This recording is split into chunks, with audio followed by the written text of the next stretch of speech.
Hello दोस्तों, कैसे हैं आप सभी लोग। आई होप आप सभी लोग बढ़िया होंगे।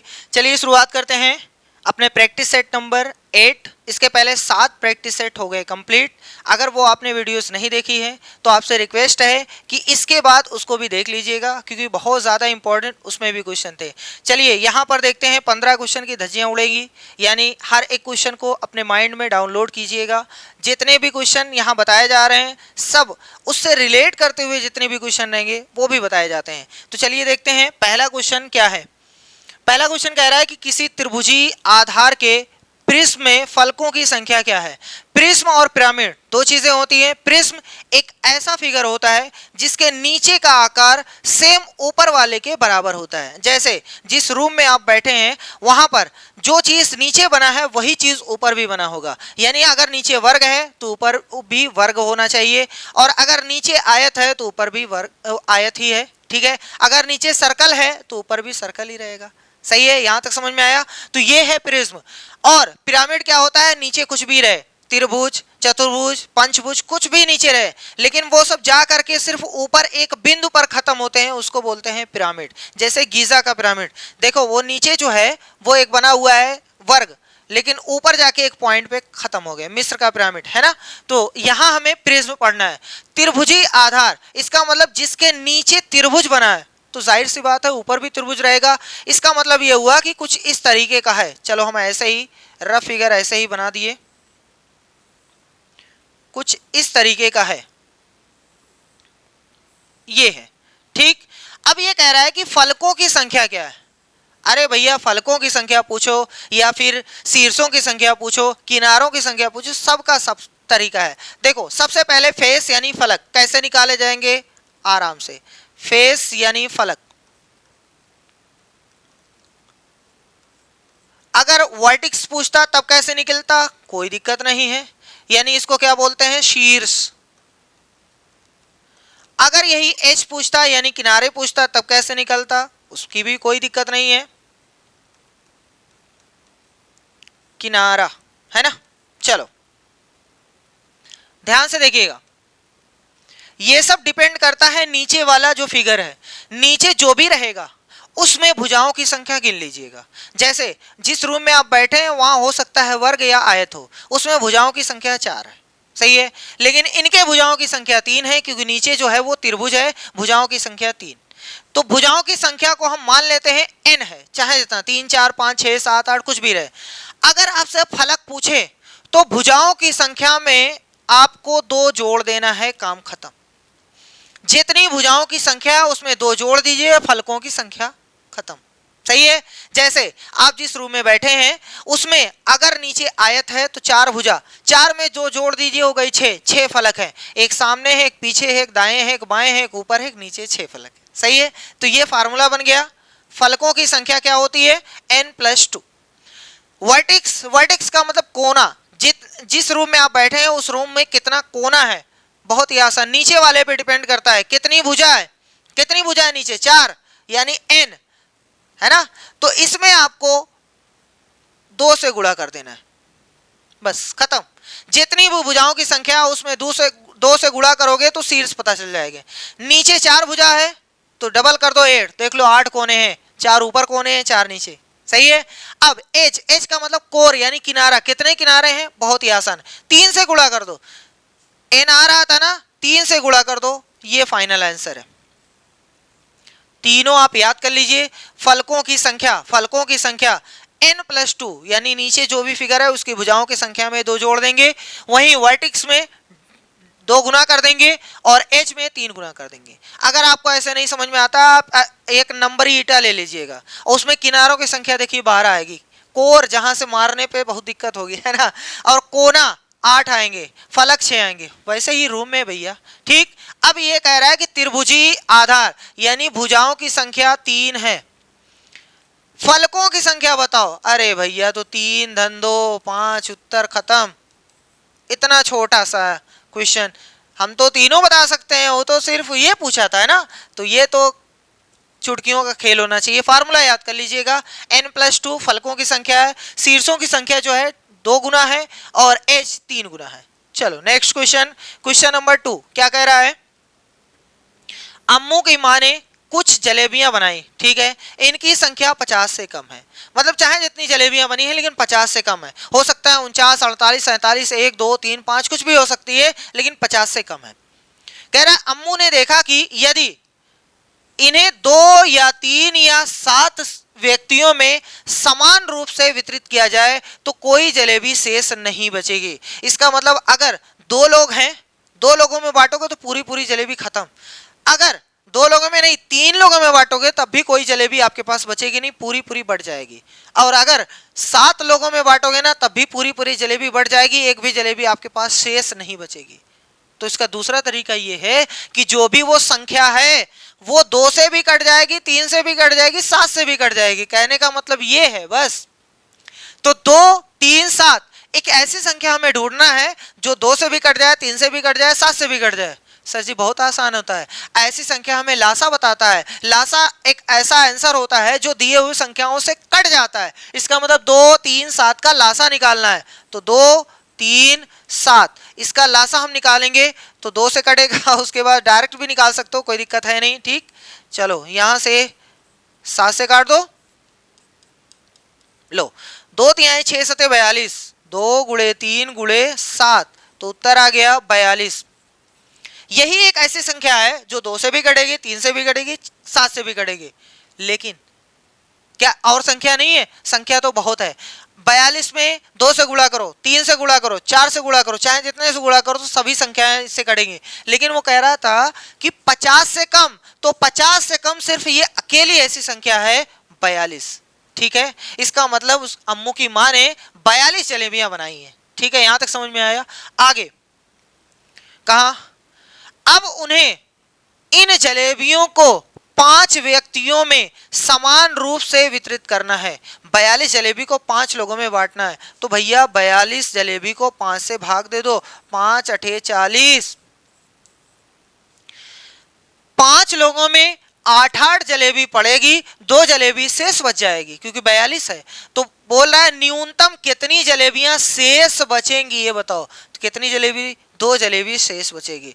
बहुत ही आसान छोटा सा कॉन्सेप्ट, इसमें एलसीएम खाता है।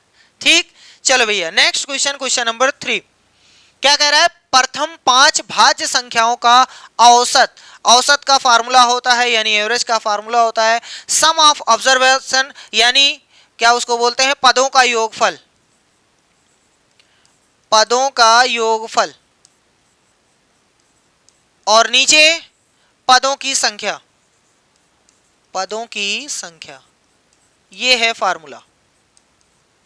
पहले ये पता करो कि कौन कौन संख्या है। प्रथम यानी शुरुआत की 5 भाज्य संख्या, तो सबसे पहले जो भाज्य संख्या है वो है 4। हम फिर से बता दे रहे हैं, 1 ना ही भाज्य है ना ही अभाज्य है, 2 एक अभाज्य संख्या है, 3 एक अभाज्य संख्या है, 4 अभाज्य संख्या नहीं है, भाज्य संख्या है। सही है, तो सबसे पहले 4 रहेगा। 5 एक अभाज्य संख्या है, ये तो भाज्य पूछ रहा है, इसका मतलब 6 रहेगा, 7 नहीं रहेगा, 8 रहेगा, 8 के बाद 9 रहेगा, 9 के बाद 10 रहेगा। 9 भी एक भाज्य संख्या है क्योंकि 3 से कट जा रही है। इनका कह रहा है औसत, इसका मतलब हमें जोड़ना है 4, 6, 8, 9, 10, इन सबको जोड़ना है। पदों की संख्या, कुल कितने लोग हैं? 1, 2, 3, 4, 5, 5 से भाग देना है, उत्तर ले लेना है। चलो भैया देखते हैं कितना आता है जोड़। 10, 20, 28, 37 बटे में 5, 5 का पहाड़ा 7 बार गया, जिसमें 7 है, अच्छा 2 बार है। चलो 2 हासिल, 5 चौक 20, 7.4 आपका फाइनल आंसर हो गया। ऑप्शन बी वाला सही है। बहुत ही आसान है, बस खाली एवरेज का पता होना चाहिए फार्मूला, पदों का योगफल बटे पदों की संख्या। नेक्स्ट क्वेश्चन नंबर 4, 32 केलों को समान रूप से 6 बंदरों में बांटा गया, कितने केले शेष बचेंगे? अरे भैया ये तो बच्चों वाला खेल है। 32 में 6 से भाग देंगे, 6 पंजे 30, देख लो 2 केला बचा, 5-5 केला मिला 6 बंदरों में, यानी 2 केला बचा हुआ है, तो सी वाला सही है। ठीक है, बहुत ही आसान क्वेश्चन था। ऐसा क्वेश्चन आ जाए 50-40 बल्ले बल्ले हो जाएगी। चलो, यदि एक विद्यार्थी 2 अंकों की किसी संख्या को उस संख्या में जोड़ता है। देखो एक विद्यार्थी है जो 2 अंकों की एक संख्या पहले सोचता है, कोई भी एक 2 अंकों की संख्या, वो 10 से लेकर 99 तक की कोई भी संख्या हो सकती, कोई भी संख्या। कह रहा है उस संख्या को जोड़ता है, लेकिन किस में जोड़ता है? कह रहा है कि जो अंकों को पलटने से प्राप्त होती है। जैसे एग्जाम्पल, मान लो किसी ने कहा कि हम 70 लेंगे, तो अंकों को पलट दो, 07 हो गया, इसको जोड़ना है। समझ में आ रहा है? अगर आपने कहा कि नहीं हम लेंगे 23, तो अंकों को पलट दो, 3 इधर 2 इधर, यानी 32, जोड़ दो। ठीक है। अगर कोई कह रहा है कि हमारे पास 25 है, तो पलटोगे 5 2 हो जाएगा 52। सही है। तो कह रहा है कि तो प्राप्त योगफल, मतलब जोड़ने पर जो उत्तर आएगा वो किससे कटेगा, ये आपको बताना है। अगर इस टाइप का कोई भी क्वेश्चन आता है, तो आप अपने मन से कोई भी संख्या मान लो, उसको पलट लो, जोड़ करके देख लो किससे कट रहा है, उत्तर हो जाएगा। सही है, समझ में आया? जैसे हम आपको दिखा रहे हैं, 70 में 7 जोड़ोगे 77, 32 और 23 हो गया 55, यहां से 77। सही है, इस तरीके से आएगा। तो हमेशा किससे कटेगा? 2 से तो कटेगा नहीं, 3 से देख लो नहीं कट रहा है, 7 से देखो नहीं कट रहा है, 11 से हमेशा कटेगा। वैसे इसका लॉजिक क्या है, सही तरीका क्या है समझने का, वो ये है। देखो 2 अंकों की संख्या है ना, तो 2 अंकों की संख्या पहले इकाई का अंक माना जाता है, माना इकाई x है और दहाई y है। ठीक है, पहले आराम से समझ लो, दहाई y है, इकाई x है। संख्या क्या हो जाएगी? 10 गुणे में दहाई प्लस में इकाई, ये संख्या होगी। यानी हमारे पास जो संख्या आई है 10y प्लस x, ये हमारी संख्या है। कह रहा है कि इसके अंकों को पलट दो, यानी 10 गुणे में x लिखिए और प्लस में y, तो यहां पर हो गया 10x प्लस में y। उसके बाद कह रहा है इन दोनों को जोड़ दो, तो जोड़िए। यहां पर देखो y एक यहां है, 10 यहां है, इसका मतलब 11y हो गया। कितना y हो गया? 11y प्लस में 11x हो गया। अरे 1x यहां है, 10x यहां है, तो 11x हो गया। 11 हो गया कॉमन। अब आपके पास x प्लस वाई बचा, जो कॉमन आया है इसका मतलब इससे हमेशा कट जाएगी संख्या, हमेशा कटेगी, जो भी कॉमन आएगा उससे हमेशा कटेगी। हमारे पास क्या आया? 11। तो दुनिया में जो भी 2 अंक की संख्या है उसको और उसको अंकों को पलटने पर जोड़ दो, जितना आएगा हमेशा हमेशा हमेशा 11 से कटेगा, हमेशा। इसीलिए वो 11 से विभाज्य है, हमेशा 11 से कटेगी। ठीक है, ये तरीका था। बाकी आप अगर एग्जाम में क्वेश्चन आता है, कोई भी एक नंबर सोच करके आप चेक कर सकते हैं। चलो नेक्स्ट। 3 बहनें अन्ना, लाया, सना एक पिकनिक पर गईं। उनकी मां ने उन्हें 100 रुपए के 3 नोट, 100 रुपए के 3 नोट, इसका मतलब ये हुआ 100 गुणे 3 यानी 300 रुपए, और 50 रुपए का एक नोट, यानी 50 का एक नोट, तो 50 एकम 50, यानी टोटल मिला है 350 रुपए। उन्होंने 20 रुपए प्रति बोतल की दर से, यानी एक बोतल का दाम 20 रुपया है, कितना बोतल खरीदा? 4 बोतल जूस खरीदा, तो 20 के हिसाब से 4 बोतल का दाम हो गया 80 रुपए। फिर उन्होंने शेष धनराशि, अच्छा 350 लेके गए हैं, 80 का उन्होंने खरीद लिया, तो घटाइए पहले 350 में से 80, तो 270 बच गया। अब 270 रुपए यानी शेष धनराशि को समान रूप से आपस में बांट लिया, आपस में समान रूप से बांट लिया। कितनी बहनें हैं? 3, यानी 3 लोगों में बटेगा 270, तो 3 से जब आप भाग देंगे तो 3 9 27 हो गया भैया। ओहो ये क्या, तो ये कट गया, 0 नोट करिए, 0 यहाँ 0, इसका मतलब 90 रुपए मिलेगा सबको, चाहे वो अन्ना हो, लाया हो, सना हो, चाहे जिसको, 90 रुपए मिलेगा, यानी ऑप्शन डी वाला सही है। ठीक है, इतना ही आसान क्वेश्चन था। चलो नेक्स्ट क्वेश्चन नंबर 7। कह रहा है शिक्षक बोर्ड पर 2 प्रतिच्छेदी वृत्तों को खींचता है तथा नैना और राजुल से इस प्रकार लिखने के लिए कहता है। राजुल को एक वृत्त में 80 के सभी गुणनखंड लिखने हैं, नैना को दूसरे वृत्त में 110 के सभी गुणनखंड लिखने हैं। इन वृत्तों के उभयनिष्ठ भाग में सबसे बड़ी संख्या क्या है? ये आपसे पूछा गया, बहुत ही आसान है। देखो दो वृत्त, इसमें छोटा सा लॉजिक यूज हुआ है, इतना घुमा फिरा के नहीं, बस खाली ये मासा का कॉन्सेप्ट है। मासा का कॉन्सेप्ट कहां से है वो हम आपको दिखाते हैं। देखो कह रहे हैं इन वृत्तों के उभयनिष्ठ भाग में, ओहो ये क्या हो गया, उभयनिष्ठ यानी कॉमन भाग में सबसे बड़ी संख्या, सबसे बड़ा जो कॉमन होता है उसको मासा बोलते हैं, महत्तम समापवर्त। सही है, महत्तम समापवर्तक ही सबसे बड़ी उभयनिष्ठ संख्या है। अगर आपको ऐसे समझ में आता है कि सर जी इन दोनों का मासा निकालना है, तो यानी 80 और 110 का मासा निकालिएगा, उत्तर आ जाएगा 10, काम खत्म, आपका आंसर फाइनल। लेकिन अगर आपको समझना है क्वेश्चन क्या कह रहा है, तो हम आपके सामने बना दे रहे हैं। देखो एक ये है, एक ये है, ओहो तुम दोनों लोग जाओ भैया, जगह नहीं है वैसे, लो एक ये हो गया, एक ये हो गया।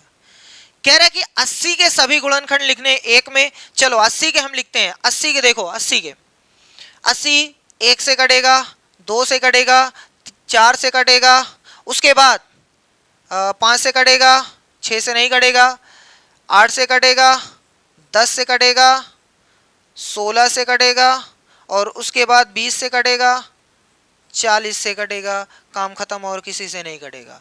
उसका देखो 110, 110 1 से कटेगा, ओ सॉरी 80 से भी कटेगा भैया, 80 से 1 से कटेगा, 2 से कटेगा, 3 से नहीं कटेगा, 4 से नहीं कटेगा, 5 से कटेगा, उसके बाद 10 से कटेगा, फिर 11 से कटेगा, बाकी 55 से कटेगा, और 110 से कटेगा, बाकी किसी से नहीं कटेगा। कॉमन, कॉमन देखो क्या है, जैसे देखो कॉमन हम यहां लिखते, 1 दोनों में है, 2 दोनों में है, और 5 दोनों में है, 10 दोनों में है, बाकी और कुछ है जो इसमें है, इसमें है नहीं, यही 1 2 5 10। तो कह रहा है उभयनिष्ठ यानी कॉमन सबसे बड़ी संख्या, तो सबसे बड़ी संख्या यही तो है, कॉमन सबसे बड़ी 10। सिंपल सा कॉन्सेप्ट था, मासा लगाओ आंसर लो। ठीक, चलो क्वेश्चन नंबर 8 कह रहा है कि संख्या ये है, इसमें 7 के स्थानीय मानों का अंतर क्या है, प्लेस वैल्यू का डिफरेंस कितना है। तो जितने 7 उतना स्थानीय मान निकलेगा, इस 7 का स्थानीय मान 70,000 हो जाएगा, और इस 7 का स्थानीय मान सिर्फ 70 रहेगा। तो कह रहा अंतर यानी घटा दो, 0 10 में से 7 गए तो 3 आ जाएगा, 9 9 6, 69,930। कहाँ है 69,930, ये ऑप्शन सी वाला सही है। तो प्लेस वैल्यू और फेस वैल्यू दोनों अलग अलग चीजें हैं। प्लेस वैल्यू स्थान पर जो रखा जाता है वो, जैसे कोई 1000 पे चला गया तो उसका मान 1000वां हो गया, अगर कोई सैकड़े पे चला गया तो सैकड़ा हो गया, दहाई पे चला गया तो 10 हो गया, इकाई पे चला गया तो 1 हो गया, है ना। लेकिन फेस वैल्यू, चेहरे की वैल्यू वो वही रहेगी हमेशा, चाहे 4 लिखा है यहाँ बैठे, वहां बैठे, यहाँ बैठे, चाहे जहां बैठे। ठीक, चलो नेक्स्ट क्वेश्चन, क्वेश्चन नंबर 9 कह रहा है निम्न में से किन आकृतियों के युग्म में सममित रेखाओं यानी सिमेट्री लाइंस की संख्याएं समान होती हैं। पहला समांतर चतुर्भुज यानी पैरेललोग्राम और रोम्बस। देखो पैरेललोग्राम और रोम्बस, पैरेललोग्राम कहाँ है भैया, मिल जाए पैरेललोग्राम, पैरेललोग्राम चलो यही है, लो पैरेललोग्राम, ये है पैरेललोग्राम, और रोम्बस में चारों भुजाएं बराबर। देखो इसमें कोई भी सममित रेखा नहीं होती है, अगर आप ऐसे खींचोगे तब भी दोनों तरफ बराबर नहीं है, अगर आप ऐसे खींचोगे तब भी बराबर नहीं है, चाहे जैसे खींच लो, ऐसे खींचोगे तब भी बराबर नहीं है। इसका मतलब इसमें कोई भी सममित रेखा नहीं है। इसमें 2 सममित रेखाएं हैं, एक यहां से एक जैसा, एक यहां से, ये कहां से चला गया, एक यहां से एक जैसा। इसका मतलब इसमें 2 सममित रेखाएं हैं भैया। ठीक, तो ये दोनों तो बराबर नहीं है, इसमें 0 इसमें 2, इसका मतलब तुम गलत हो। काइट एंड पैरेललोग्राम, चलो काइट बनाते हैं, काइट हैंड से बना दे, ये काइट हो गया। पैरेललोग्राम अभी अभी आपके सामने पैरेललोग्राम बना हुआ है, चलो हटा रहे हैं इसको। पैरेललोग्राम में 0, काइट में देखो कितनी बनती है, काइट में यहां से नहीं मानी जाएगी, यहां से नहीं है भैया। क्यों? क्योंकि एक जैसा नहीं है, एक जैसा नहीं है, इसका मतलब सिर्फ यहां से बनती है, सिर्फ एक यहां से, ठीक। तो काइट में कितनी सममित रेखाएं होती हैं? एक। समझ में आया? और आगे पैरेललोग्राम में एक भी नहीं, इसका मतलब ये भी गलत है। स्क्वायर एंड रेक्टेंगल, स्क्वायर में कितनी बनती है? देखो ये है रेक्टेंगल और ये है स्क्वायर, मान लो ये बराबर है। रेक्टेंगल में एक यहां दो बनती है, हम लिख देते हैं दो। ए भैया यहां से नहीं बनती, याद रखिएगा। इसमें एक यहां से बनती है, एक यहां से बनती है, एक यहां से बनती है, एक यहां से बनती है। सॉरी, ये बीच से नहीं रहेगा भैया, एक कोने से रहेगा, ठीक है, ऐसे। और एक यहां से बनती है। तो इसमें चार होती हैं। कितनी होती हैं? इसमें चार, इसमें दो, इसमें चार। कहां बराबर है? इसका मतलब ये वाला सही है। रेक्टेंगल में देखो, रेक्टेंगल में दो, रोम्बस में दो, दो दो बराबर है, इसका मतलब ये सही है।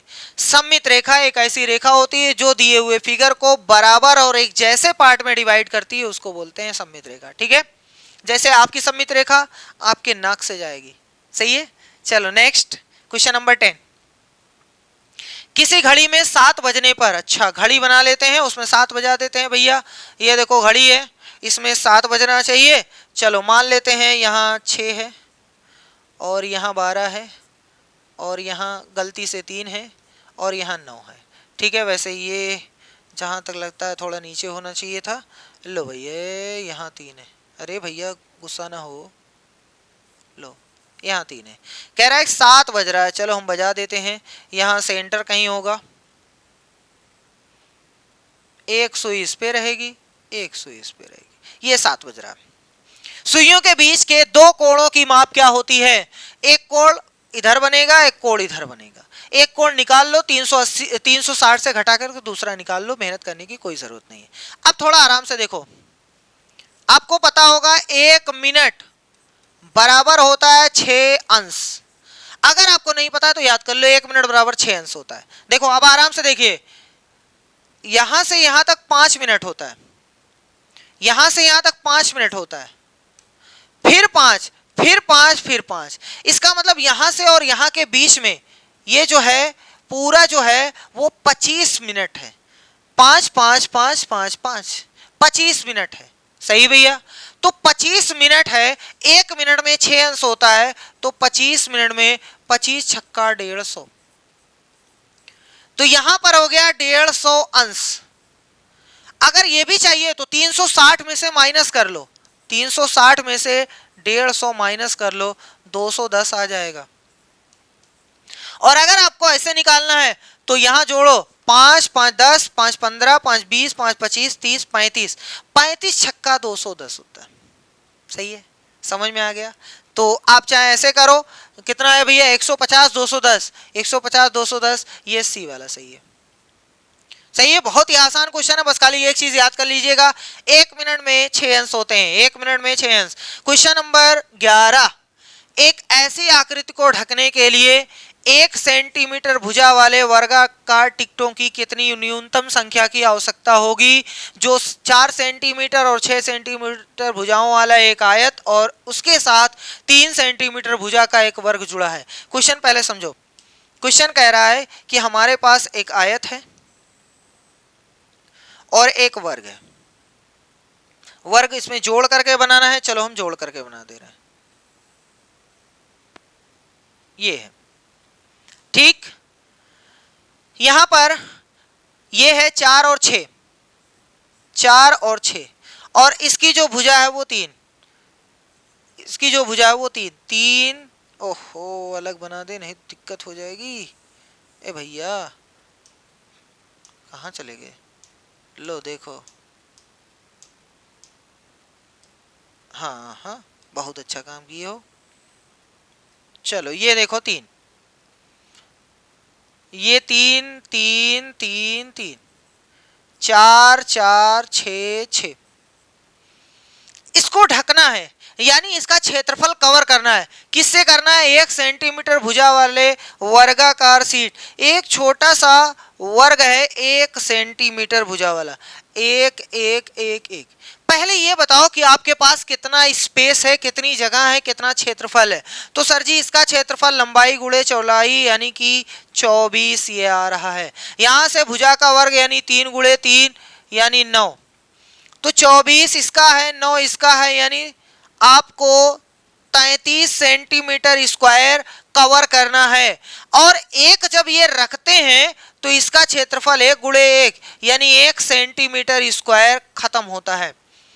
एक टिकट रखोगे तो 1 सेंटीमीटर स्क्वायर जगह गायब। आपको कितना रखना है? 33। तो 33 में 1 से भाग दो, उत्तर आया 33 टिकट रखेंगे तो काम खत्म। तो उत्तर हो गया बी वाला सही है। ठीक है भैया, ये 33 था, कुछ और हो सकता है, ये 1 था, कुछ और हो सकता है। तो टोटल में 1 रखने से जितना क्षेत्रफल गायब होता है उतने से भाग देंगे, उत्तर आ जाएगा। चलिए क्वेश्चन नंबर 12 कह रहे हैं निम्न में से कौन से भार को 100 ग्राम, 200 ग्राम और 500 ग्राम के बाटों से मापा नहीं जा सकता है। मापा नहीं जा सकता है। देखो 300 ग्राम को नाप सकते हो भैया। अरे भैया देखो 300 ग्राम नापना है ना, तो एक तो 200 वाला रख दो, एक तो 100 वाला रख दो, यानी 200 प्लस 100। लो हमारे पास 200 100 ग्राम तो है ये। 400 रखना है तो कैसे? अच्छा 7 देखो 400 200 प्लस में 200 हो गया, मतलब 2 बार 200 रख दो और क्या। 700 500 रख दो और 200 रख दो, हो गया। सर जी 750 नहीं नाप सकते हैं, क्योंकि इसमें 50 ग्राम कहां से लेके आओगे? 500 200 50 ग्राम कहां से लेके आओगे? ये तो आपके पास नहीं है, इसका मतलब आप इसको नहीं नाप सकते हो। यही आपका आंसर सही है। बहुत ही आसान क्वेश्चन है, दुकानदार बनाना है क्या ये सब? कह रहा है किसी आयताकार खेत की लंबाई उसकी चौड़ाई की 6 गुनी है। लंबाई जो है वो 6 गुनी है चौड़ाई की। अगर चौड़ाई का मान 1 है तो लंबाई का मान 6, अगर चौड़ाई का मान 2 है तो 6 से गुणा 12, अगर इसका मान 3 तो 6 से गुणा 18, अगर ये 4 है तो ये 24। यदि खेत की लंबाई 120 मीटर है तो खेत का परिमाप। अच्छा भैया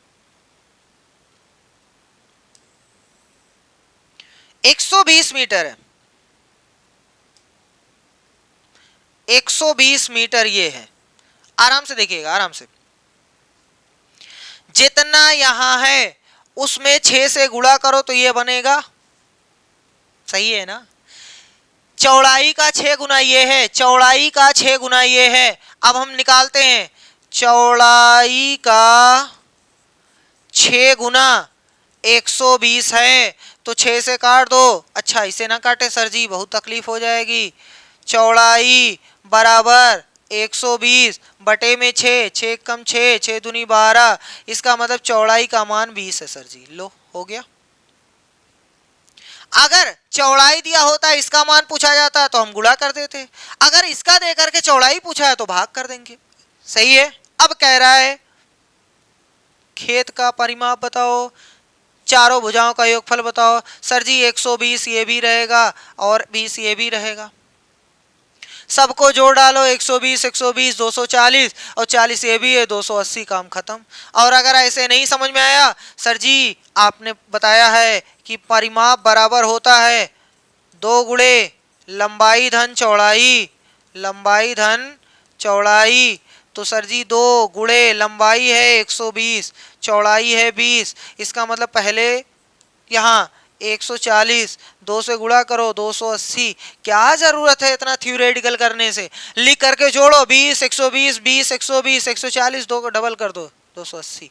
now let's see question number 15। ओहो खाली देख करके डरा रहा है, इतना बड़ा क्वेश्चन कुछ नहीं है, कुछ भी नहीं है क्वेश्चन में। कह रहा है कि किसी दुकानदार द्वारा किसी सप्ताह के 6 कर्मा के दिनों में बेची गई किसी विशेष वस्तु की नीचे दिए गए, ये सब दिया गया है। कह रहा है वस्तु की बिक्री का परिसर बता दो। सर जी परिसर यानी रेंज बता दो। रेंज बराबर होता है सबसे बड़ी संख्या माइनस में सबसे छोटी संख्या, बस यही होता है। सबसे बड़ी की माइनस सबसे छोटी। सबसे बड़ी कितनी है? 350। सबसे छोटा कौन है? 120। 230 हमारा फाइनल आंसर। इतना ही आसान है भैया, क्या किया जाए इसमें, इतना बड़ा खाली दिया हुआ था, कह रहा है परिसर बता दो, सबसे बड़ा माइनस सबसे छोटा करेंगे। सबसे बड़ा हमें ये दिखाई दे रहा है, सबसे छोटा ये दिखाई दे रहा था, घटा दिए 230, 230 ऑप्शन डी वाला सही हो गया, खत्म। इतना ही था क्वेश्चन। चलो नेक्स्ट क्वेश्चन और लास्ट क्वेश्चन है, कह रहा है कि निम्न पैटर्न में अगली दो प्रविष्टियां लिखिए, अगले दो प्रविष्टियां लिखिए। सबसे पहले ये तो अल्फाबेट है, अल्फाबेट, एक छोड़ो अल्फाबेट, एक छोड़ो अल्फाबेट, एक छोड़ो अल्फाबेट, एक छोड़ो अल्फाबेट, यहां रहेगा, यहां अल्फाबेट रहेगा। सर जी नंबर नंबर नंबर नंबर, यहां नंबर रहेगा। इसका मतलब एक बार अल्फाबेट एक बार नंबर, एक बार अल्फाबेट एक बार नंबर। सबसे पहले नंबर देखते हैं।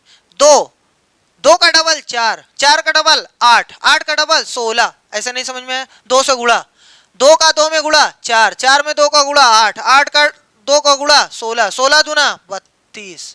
इसका मतलब जिसके लास्ट में 32 है वो सही हो सकता है। ये 18 बता रहा है, ये 18 बता रहा है, गलत। आगे सर जी ये डबलुआ है, ये वी है, ये यू है, ये टी है। अगर आपको अच्छा लगता है तो इसका मान 23 है, इसका मान 22 है, ऐसे करना तो आप कर लीजिए। 23 है, 22 है, फिर ये 21 है, ये 20 है, 19 वाला लिख दीजिएगा जो कि एस होता है। ठीक, नहीं समझ में आया, ऐसे देखो इधर से टी यू वी डब्ल्यू, इसका मतलब यहाँ एस रहा होगा, S T U V W, खत्म। सही है, तो यहाँ एस रहेगा, यानी एस के साथ 32, एस के साथ 32, आर के साथ नहीं भैया, एस के साथ 32। ठीक है, तो इस तरीके से जितने भी क्वेश्चन थे सबका हो गया सत्यानाश। मिलते हैं नेक्स्ट वीडियो में, तब तक के लिए धन्यवाद।